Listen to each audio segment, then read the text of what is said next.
something since. Not cleared out, changed. That's the first test, and it's the fastest one there is. Because a house stops being yours in three ways, and only one of them is obvious. The first is that it stays hers. Everything where she left it, nothing moved. The whole place preserved at the moment it stopped. That's the one everybody knows about. The second is that it becomes nobody's. You're not keeping it as it was, and you're not making it anything else. You're simply occupying a building while you wait for something, and you couldn't tell anybody what. And the third one nobody mentions.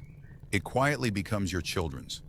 Not deliberately, but they start having opinions about the stairs, and one of them buys you something for the kitchen, and somebody arranges to have the gutter seen to without asking. And every bit of it is love, and after about 3 years of it, you are living in a house that other people are managing. Here's mine. In the 4th year, I moved my chair. That's the whole of it. It had been against the wall since about 1988 because that's where Helen put it, and I moved it about 4 feet so it faced the wood stove properly. Took me 2 minutes, and I stood in that room afterward, feeling like I'd done something enormous. If you're walking this road alone, subscribe, so you don't have to walk it alone. All right. Number 2, something has come into that house since that she never saw. Not a replacement, an addition. Something new that arrived after, and that has no history in it at all. Now, I want to explain why this one matters, because it looks like nothing, and it took me 6 years to do it. A house that's yours acquires things. That's simply what a lived-in house does. Over 54 years, this place accumulated a great deal of stuff, and every bit of it arrived because 2 people were going about their lives and things came in. Then she died, and this house stopped acquiring. Absolutely stopped. Inside of about a month. Everything in it was from before, and the only things that came in afterward were consumables. Food, wood, oil, screws. Nothing that stayed. 5 years of that. A house full of objects that all date from before October of 2017, and a man walking around in it. And what that does, and I could not have told you this at 75, is make the house into a record rather than a residence.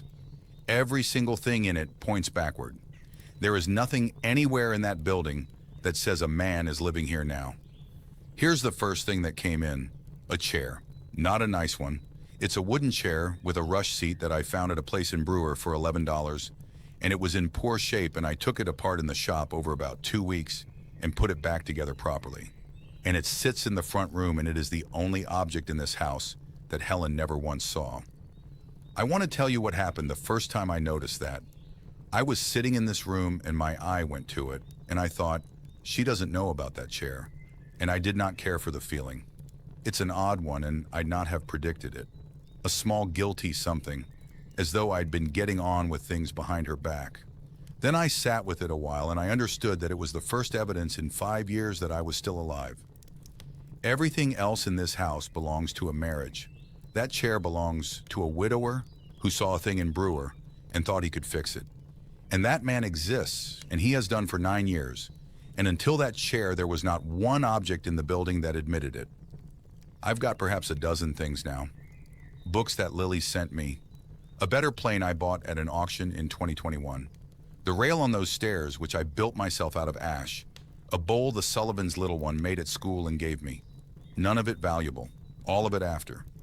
Now, I know exactly what stops a man doing this, because it stopped me for 5 years, and it isn't money. It's that buying something for the house feels like a statement about how long you intend to be in it. That's the whole of it.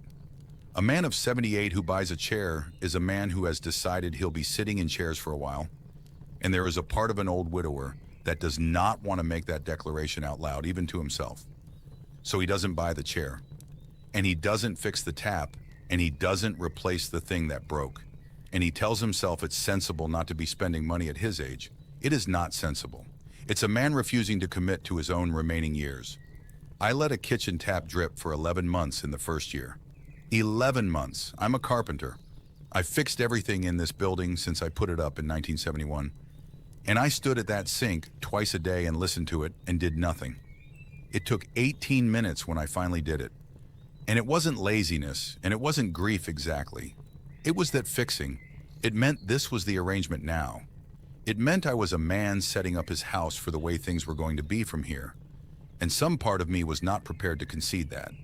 That's the same thing as the chair, arriving from the other direction. So I'd say to anybody 5 years in and wondering why nothing new has come into the building, it isn't thrift, and it isn't grief. It's that you haven't decided you live here. Buy something, small and useless, and entirely for yourself. Mine was $11, and it wanted 2 weeks of work, and it is the only object in this house that my wife never laid eyes on, and I'd not part with it now for a great deal. And there's a second half to this, and it's the practical one. Make something if you're able. That's better than buying, and it's available to more people than you'd think. Everything I've built into this house since she died is mine in a way a purchase never quite is. The rail on those stairs, a small shelf in the front room, a box on the windowsill in the kitchen where the keys go, which took me an afternoon and which nobody has ever remarked on. A house that a man is still building things into is a house he lives in. That's simply true, and I'd stake anything on it. Nobody puts a shelf up in a place he's waiting to leave. Before the next one, tell me in the comments the one thing in your house that's entirely yours. Something you chose, or made, or changed after. Just the thing. I'd like to read those, and I think a good many other people would too. I read every single comment, and I answer as many as these old hands allow. Number 3. The house runs on your rhythm now, and not on a schedule set by somebody who isn't here. This is the one that took me longest to see because it was invisible.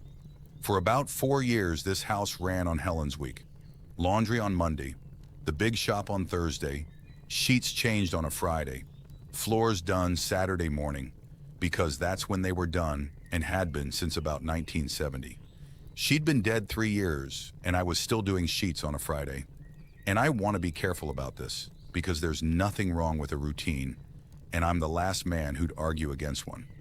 I've talked at length on this channel about how a day needs a shape. The trouble wasn't the schedule. The trouble was that it wasn't mine, and I'd never once examined it. Here's how I found out. I was standing at that machine on a Monday morning in about the 5th year with about a third of a load of washing, because one man does not generate a Monday's worth of laundry, and I'd been doing a third of a load every Monday for years, and it came to me standing there that I could do it on a Wednesday. That sounds absurd, and I know it does.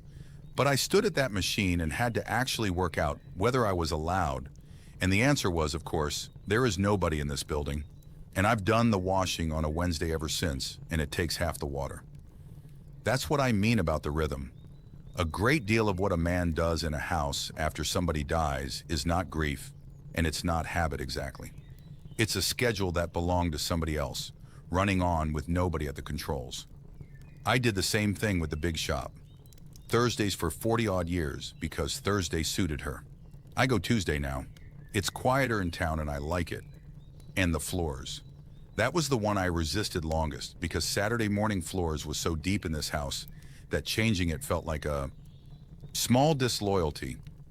I do them Thursday. Nobody has said a word. Now here's the part I'd want anybody to hear because it's the part I got wrong for years. Keeping her schedule was not keeping her. That's what it felt like.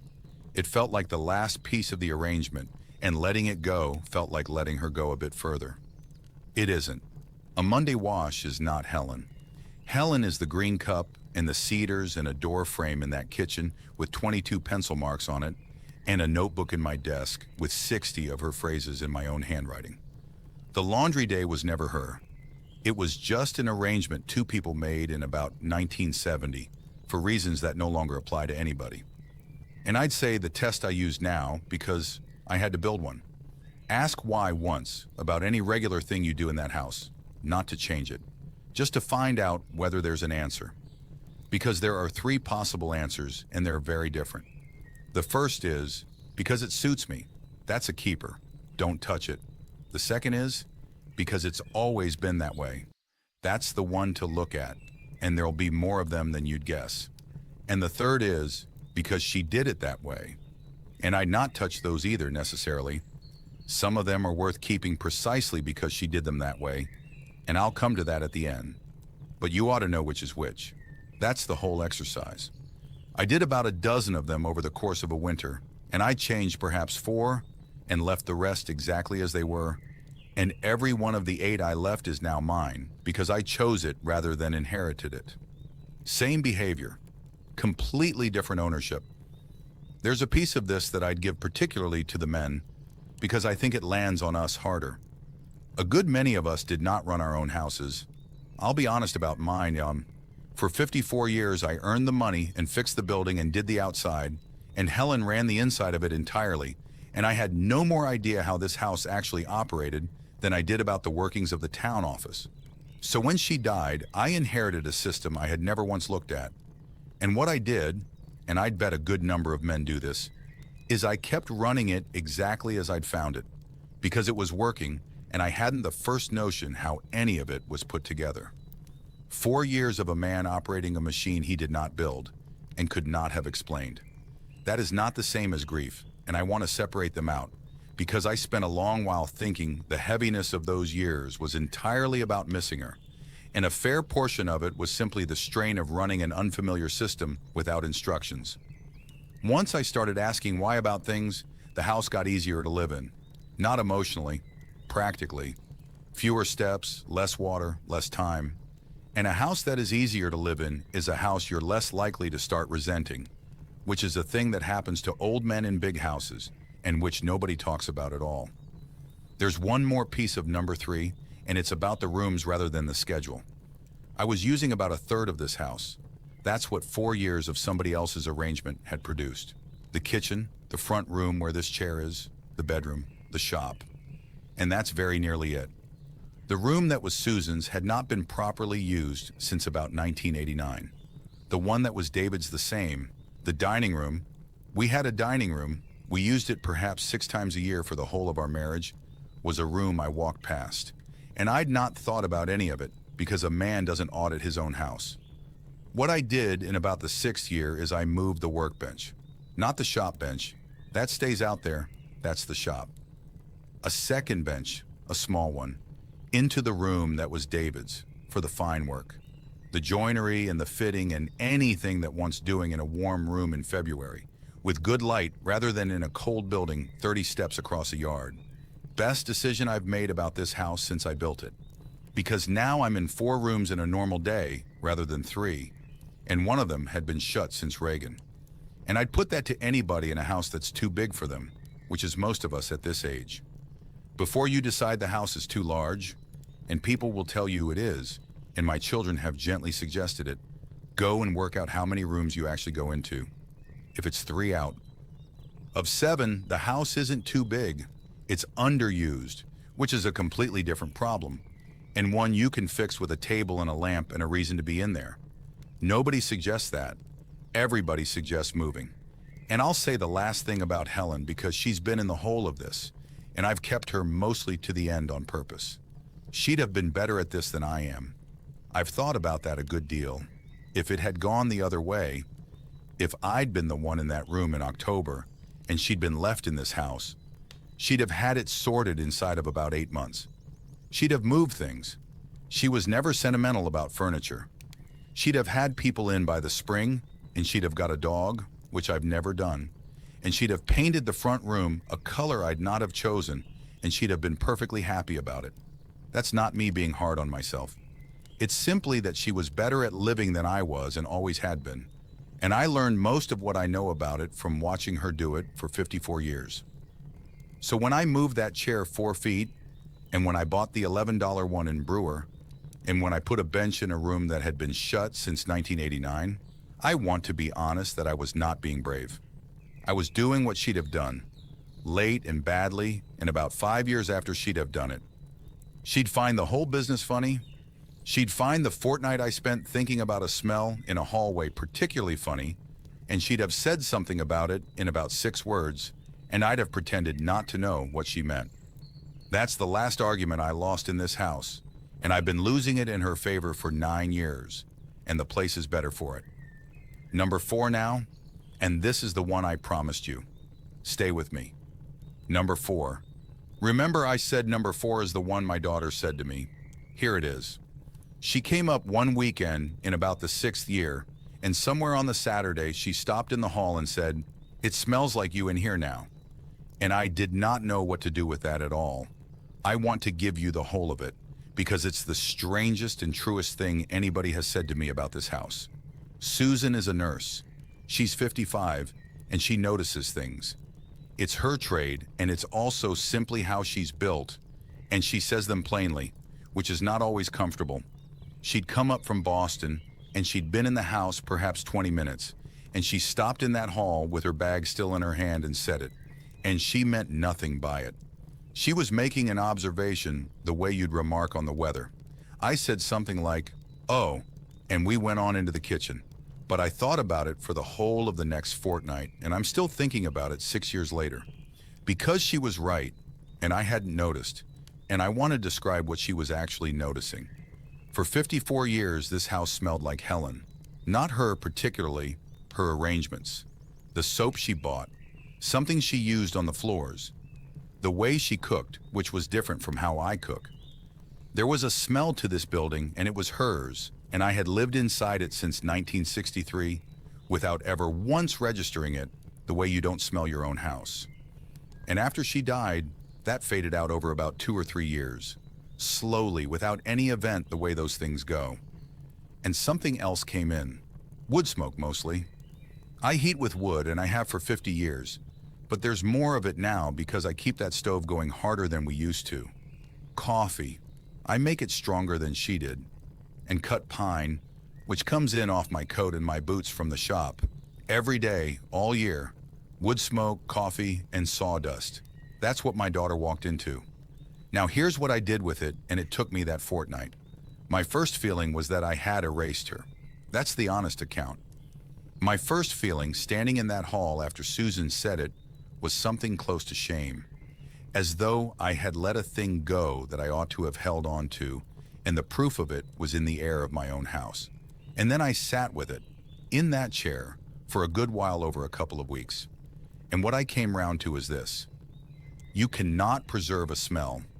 There is no version of the last 9 years where this house goes on smelling like a woman who has not been in it since 2017.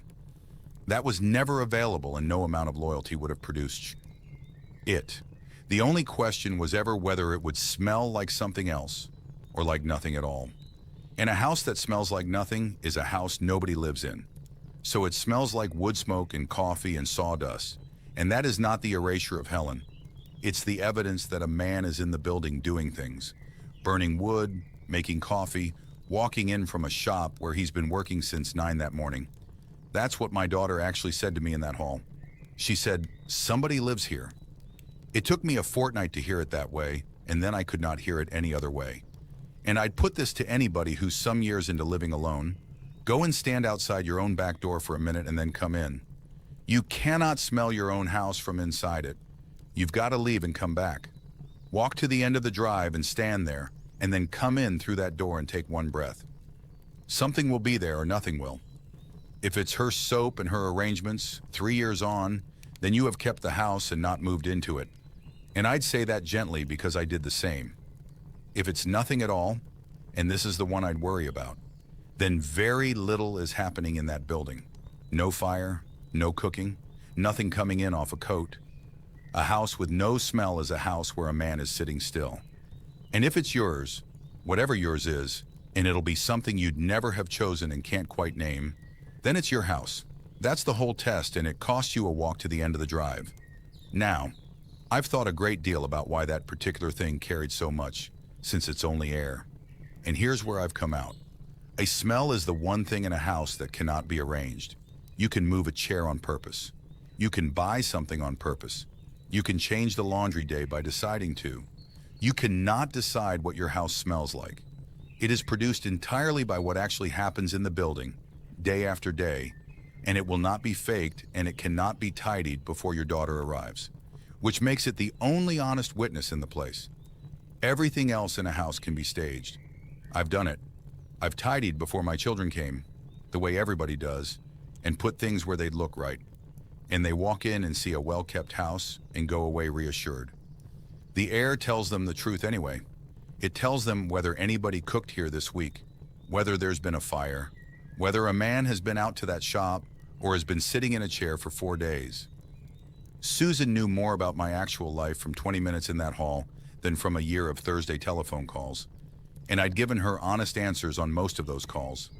That's what she was doing, incidentally, and I understand it now. She wasn't making conversation. She'd come up from Boston with a question in her mind, the way she does, and she got the answer in the hall before she'd put her bag down. And there's a second thing about it that I only worked out later, and it's the part that gets me. The house had been waiting for me to make a smell. That sounds like nonsense, and I'll explain what I mean. For 2 or 3 years after she died, this building smelled of less and less. Her arrangements faded and nothing replaced them, and there was a stretch, I'd put it around the 3rd year, where I think if you'd walked in here, you'd have got very nearly nothing at all. That's exactly the stretch when I wasn't cooking. Wasn't lighting fires most evenings. I had the furnace on because it was less trouble. Wasn't going out to the shop, not properly, not most days. The house had no smell because nothing was happening in it. And when I started doing things again, the fire every evening, a proper supper, the shop by 9, the smell came back inside of a season, and I never noticed it happening. And then a woman walked in from Boston and named it. So it isn't really about air. It's that a house keeps an accurate record of how much living is going on inside it, and the record is written in a form the owner cannot read and a visitor can. If you want to know how you're actually doing, not how you'd report it, how you're actually doing, that's where it's written. Go and stand at the end of your drive, then come in and take one breath.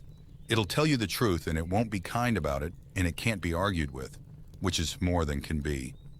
Said for anything I've told you tonight, and I'd add the other 3 that came out of that same fortnight, because once Susan said it, I started noticing a good deal. The second one is the sound of the house. Same principle exactly. For about 3 years, this place made almost no noise.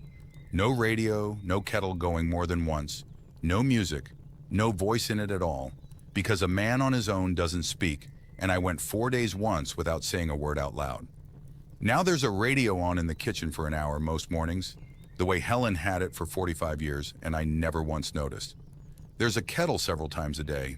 There's a man saying the date out loud to an empty room at 5:30, which sounds like the behavior of somebody losing his grip and is the exact opposite. A house with a voice in it is inhabited. A house with nothing but a furnace cycling is a building. The third is the temperature. 2 people heat a house without any thermostat being involved. The cooking, the doors going, the moving about, the general business of a building with somebody in it. I turned that thermostat up 3 degrees in the first winter, and it made no difference whatever to how cold this place felt. And it cost me a considerable amount of oil. What warmed it was using it. The wood stove going most evenings rather than the furnace. Cooking properly on that stove rather than heating something. Having somebody in occasionally, which does more for the temperature of a house than anything I've found. And the fourth is the one that surprised me most, and it's the state of the windows. Mine were dirty, not filthy, but nobody had done them properly in about 4 years, and I'd stopped seeing it entirely.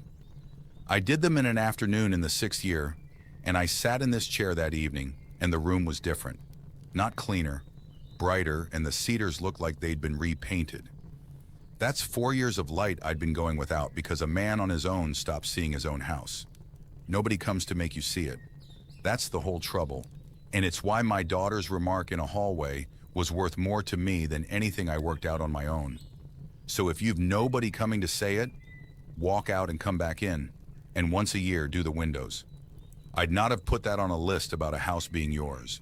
It's on it because I did them, and this house has been brighter for 3 years, and it cost me a Saturday afternoon and a bottle of vinegar. Number 5. And here's the last one, and it's the one that resolves the whole business.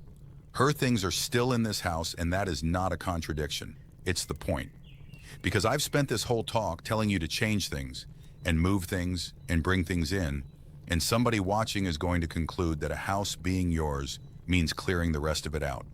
It doesn't, and I'd hate to leave anybody with that. Here's what's still here. The green cup she bought at a fair in Bar Harbor in 1989 for $2. I use it every morning. It's chipped, and I'd not use another one. The door frame in the kitchen with 22 pencil marks on it, Every June, both children and then the grandchildren, in her handwriting with the dates beside them. And I've painted that frame 6 times and cut in around those marks by hand every single time. The cedars along the east side that she chose in 1971 over my objection, because I wanted something quick and she wanted cedars, and cedars are slow. They're taller than this house now. They're the first thing I look at every morning of my life. The cedar chest at the foot of that bed, which was her grandmother's, and 6 things in it that I kept when Susan and I cleared the wardrobe out in the 3rd year. Kept deliberately, chosen rather than defaulted to, which is a different thing entirely from a wardrobe a man can't face opening. Now here's the distinction, and it took me years to find the words for it. There's a difference between what you've kept and what you haven't moved. What you've kept is an act of the living. It's a man deciding on purpose that this stays. The green cup is kept. Those cedars are kept. I feed that bed every autumn and thin it, and they'd have gone thin and sad by now if I hadn't. What you haven't moved is something else. It's a wardrobe you can't open. It's her reading glasses sitting on the table by her chair where she set them down for 18 months, which is exactly how long they sat on mine. Same object, very nearly. Completely different arrangement. One of them is a house holding a woman. The other is a house holding the moment she stopped. And I could not tell those apart for about 3 years. And when I finally could, this place changed inside of a fortnight without me touching very much at all. So, a house that's yours is not a house with none of her in it. That's not winning anything. That's a man who's cleared the building and is now sitting in the middle of it wondering where everybody went. A house that's yours is a house where every one of her things is there because you decided it stays. That's the whole of it.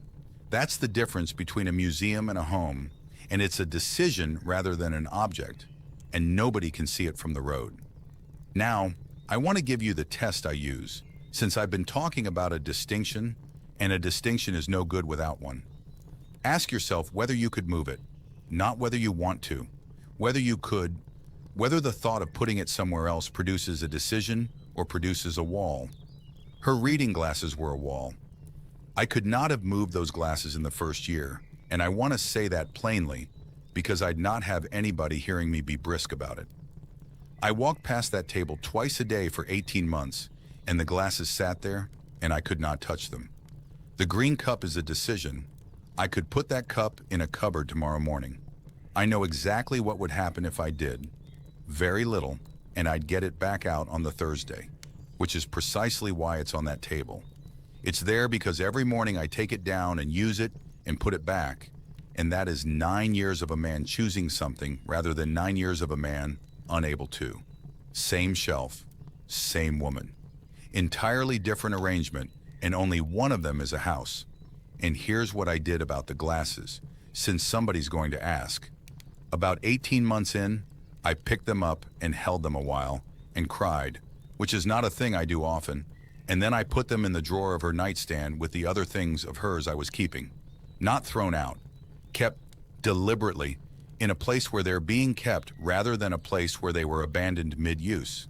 That's the whole difference, and it's not a small one. Left where they fell is a monument to the moment she stopped. Put away on purpose is an act of the living. And the table by that chair was clear for the first time in 18 months, and I could put my own book down on it, and it became a table again. Now I'm the last thing, and it's what I'd want a man 3 or 4 years in to hear. You do not have to do any of this yet. Everything I've described tonight took me between 5 and 6 years, and I did all of it late. And I've watched people try to do it in year 1, and it does not work, and it is not supposed to. In the first year, the house is not yours, and it is not hers, and it should not be either. It's a building where something has happened, and you get through it, and that's the whole of the job. But somewhere past the 3rd year, and the 3rd is the worst one, and I've talked about that elsewhere, there's a question that starts sitting in the corner of every room, and the question is, who lives here? If the answer is still nobody 4 or 5 years on, that's the thing to go at. Not the grief. The grief is doing what grief does, and it'll take the time it takes. The house is a separate matter, and it's one you can actually get hold of, with a chair and a wash on a Wednesday. I'll tell you what mine actually feels like now, so you know what I'm claiming. I come in that back door at about 4 o'clock with sawdust on my coat. There's a chair by the stove that I moved 4 feet in the 4th year, and a rush seat chair in the front room that cost $11 and that she never saw. The washing's done on a Wednesday. The floor's on a Thursday. There's a fire going because I laid it last night for the man who'd come down this morning. And on that table is a green cup from a fair in Bar Harbor in 1989. And out that east window, there's a row of cedars I argued against and lost. And by the door to the hall, there's a frame with 22 pencil marks on it that I have painted round 6 times and will paint round again. Both at the same time, in the same room. That's what winning looks like at 82, and it took me 6 years and a remark from my daughter in a hallway. And I'll say the plain version, because I've been at this the better part of an hour, and it comes down to one thing. A house is a record of who's making decisions in it. That's all. Every object in a building is either there because somebody decided it stays, or there because nobody has decided anything about it in years. And a man can walk into his own kitchen and read that about his own life in about 4 seconds, once he knows what he's looking at. And it will tell him more than any amount of thinking about how he's getting on. Mine was reading badly for about 5 years, and I could not see it. Everything was in its place, and the place was clean, and I'd have told you the house was fine. It was fine. It just wasn't mine. The difference between those two things is roughly a chair moved 4 feet, a wooden chair from Brewer, a wash on a Wednesday, a workbench in a room that had been shut since 1989, and a smell that I did not choose and could not have arranged. Not one of which cost me more than about $11. If you've got a house that's gone quiet and you're not sure it's a home yet, that's a different problem from this one, and it comes first.